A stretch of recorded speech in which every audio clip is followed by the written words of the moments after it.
আসসালামু আলাইকুম, সবাই কেমন আছেন? আশা করি সবাই ভালো আছেন। আমি আল্লাহর রহমতে ভালো আছি। তো আজকে আপনাদের মাঝে নিয়ে আসলাম নতুন একটা ভিডিও। তো আজকে তেমন কিছু না, তো এই যে রুটি বানাবো, কি নাস্তা করব সেটা আপনাদের সাথে শেয়ার করব। এবং সন্ধ্যায় এটা রুটি করতেছি এবং সাথে তার কি কাজ করব সেটা আপনাদের সাথে শেয়ার করব। এই যে আমি এখানে গমের আটা রুটি মানে সিদ্ধ করে নিচ্ছে এই যে এখানে। তো আমি দেখতেছিলাম খুব গরম ছিল, তো সেটা আমি এই যে দেখতেছিলাম হাতে নিয়ে যে এখন কীরকম, তা না খুব সুন্দর হয়েছিল। তো আমি হাত দিতে পারতেছিলাম না, তো অনেক গরম। তারপরে চেষ্টা করলাম, তো পানিতে হাত ভিজে ভিজে আমি মানে করে নিলাম। যতভাবে আপনি ভালোভাবে করবেন তত রুটিটা কিন্তু খুব সুন্দর হয়। খামিরটা কিন্তু অনেক সুন্দর করে নিতে হয়। তো আমার অলরেডি কিন্তু না হয়ে গেছে। তো আমি এটা এখন একে একে সবগুলো রুটি বেলে নেব। তো তার আগে আমি সবগুলো একটু করে নিচ্ছি, মানে পরে ঝামেলা হবে, এই জন্য আগে আমি রুটির মাপটা করে নিচ্ছি। তো আটাগুলো আমি একটা একটা করে রুটি যেভাবে মানে সব রুটি যেন এক সমান হয়, এই জন্য আমি একটু করে নিচ্ছি। সবগুলো আমি ঠিক করে নেব এবং তারপর একসঙ্গে বেলবো। তো আমার সবগুলো কিন্তু হয়ে গেছে। তো আমি এখন এগুলো মানে ঢেকে রাখবো। তো ঢেকে এক পাশে রেখে দিয়ে একটা একটা করে আমি বের করে নেব এবং সেগুলো আমি বেলে নেব।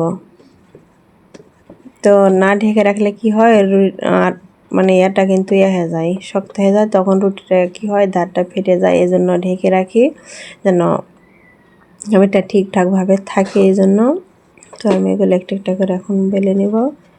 এবং আজকে রাতে মানে ভালো লাগতেছে না, এই জন্য ভাবলাম যে একটু রুটি বানিয়ে নেই, তো রুটি খাবো। তো সেই জন্য রুটি বানাচ্ছিলাম আর আপনাদের মাঝে সেটা শেয়ার করতেছিলাম। তো আজকের ভিডিওটা সবার কাছে কেমন লাগবে জানি না, আশা করি সবার কাছে ভালোই লাগবে, কারণ বেশি বড় ভিডিও দিলে সবাই তো দেখতে চায় না। তো ভিডিওটা আজকে ছোটোই দিলাম, একটু টেনে দিয়েছি। তো সব রুটিগুলা কিন্তু আমার একদিকে রুটি বেলতেছি, আবার একদিকে দেখেন রুটি ভাজতেছি, কীরকম রুটি হয়ে গেছে, অনেক সুন্দর কিন্তু ফুলতেছিল। তো এদিকে বেলতেছি, এদিকে ভাজতেছি এক হাতে। তারপর মেয়েকে বললাম যে একটু ভাজো, আমি একটু বেলে নিই।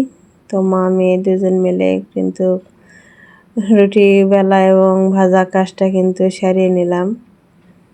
তা আমি বেলতেছি আর আমার মেয়ে ভাজতেছে, আর আমিও মাঝে মাঝে করে দিচ্ছি। তো আমার কিন্তু এই দেখেন রুটিটা কিন্তু অনেক সুন্দর, কিন্তু এই দেখেন সব রুটিগুলোই কিন্তু এভাবে ফুলতেছিল। তো খাবারটা কিন্তু ঠিকঠাকভাবে হলে কিন্তু কি হয়, রুটিটা কিন্তু সুন্দর হয়। তো এক এক করে কিন্তু সব রুটিগুলো কিন্তু ভেজে নেওয়া হয়ে গেছে আমার। এই দেখেন এখানে এই যে রাখছি, তো সেটা আপনার সাথে শেয়ার করতেছি। আমি তো আগে রুটি বলতে পারতামই না, এখন একটু একটু পারি, কারণ বিয়ের আগে তো সবাই সব কাজ কিন্তু শিখিয়ে নেয় না।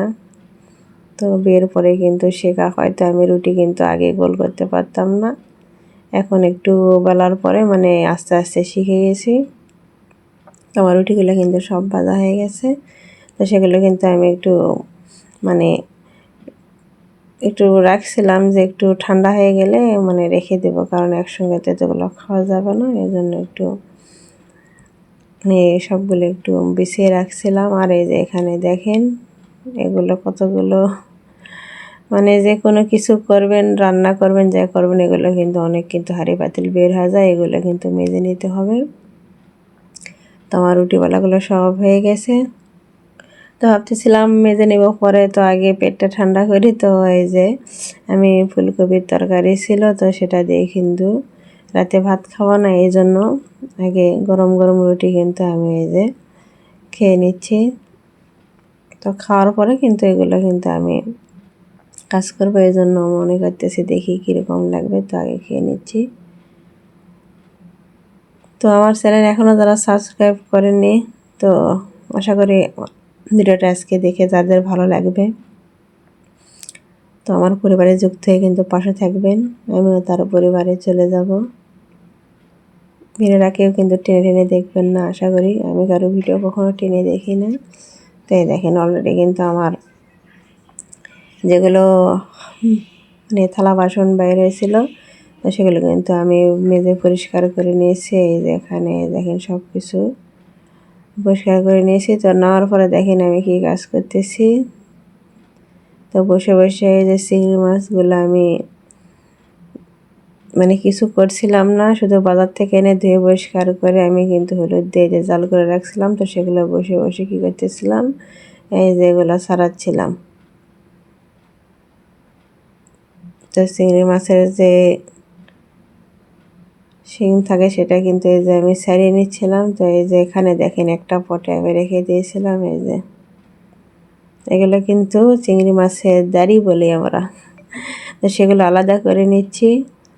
তো এগুলো কিন্তু আমরা এক্সট্রা কী করে করবো, এটা কিন্তু ভর্তা খাওয়া হবে। তো এটা আমি রেখে দিচ্ছি। তো সেই রেসিপিটা আপনাদের সাথে এরপরে শেয়ার করব। তো সে সবগুলো আমার কিন্তু বসে বসে আপনাদের মাঝে কথা বলতে বলতে আমার কিন্তু হয়ে গেছে। তো এখানে আমি মানে আজকে করবো না, তো এই জন্য এগুলো আমি পটে রেখে দিচ্ছি, যে ফ্রিজে রেখে দেবো। আর এগুলো যেগুলো বের হয়েছে এগুলো আমি এখন জাল দিয়ে নিয়ে রেখা দিব। তারপর যখন যেটা লাগবে তখন তরকারিতে অল্প অল্প করে আমি দিয়ে নেব। তো চিংড়ি মাছের ভর্তা রেসিপি কিন্তু আমি আপনাদের মাঝে তুলে ধরবো। তো সেটা থাকুন, আমার চ্যানেলে থাকুন, তো অবশ্যই দেখতে পাবেন। তো এখন আমি কি করব, এই যে দেখেন কতগুলো মাছ ছিল। তো আপনার মাছের থেকে এই মাছের দাড়িগুলো বেশি হয়ে গেছে। তো এই যে এখানে আমি কি করব, এখন এই যে পাতিলে দিয়ে নিয়েছি। তো মশলা টশলা সব কিছু দিয়ে নিচ্ছি। আমি দিয়ে নিয়ে কী করবো, এটা কিন্তু আমি জাল দেব। কারণ এখানে তো কোনো কিছু দিইনি, এর আগে শুধু হলুদ দিয়ে আমি কিন্তু জাল দিয়ে নিয়েছিলাম। তো এখন সব কিছু হলুদ, লবণ, মরিচ, মশলা, আদা রসুন বাটা সব কিছু দিয়ে তেল দিয়ে কিন্তু আমি মাখিয়ে কিন্তু এটা অল্প করে পানি দেবো, বেশি না, অল্প একটু পানি দিয়ে কিন্তু এটা আমি জাল করে রেখে দেবো এবং ফ্রিজে রেখে দেবো। সেটা যখন আমার যতটুকু লাগবে তখন কিন্তু আমি সেটা তরকারিতে দিব। তো এভাবে রেখে দিলে কী হয়, ভালো হয়।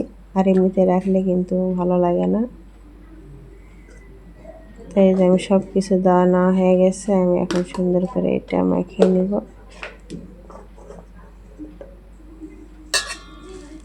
তো দেখেন আমি মেখে নিয়েছি, এই যে সুন্দর করে নেওয়ার পরে আমি কিন্তু এটা এই যে চুলায় দিয়ে দেব।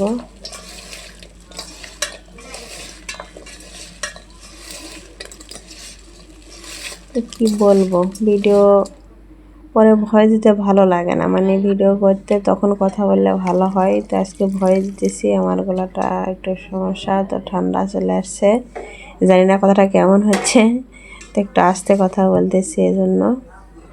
তো এই যে আমার মাখানোটা হয়ে গেছে, অল্প একটু করে পানি দিয়ে নিয়েছি। এটা আমার এখন গ্যাসের চুলায় তুলে দিয়ে জাল দিয়ে নিয়েছি।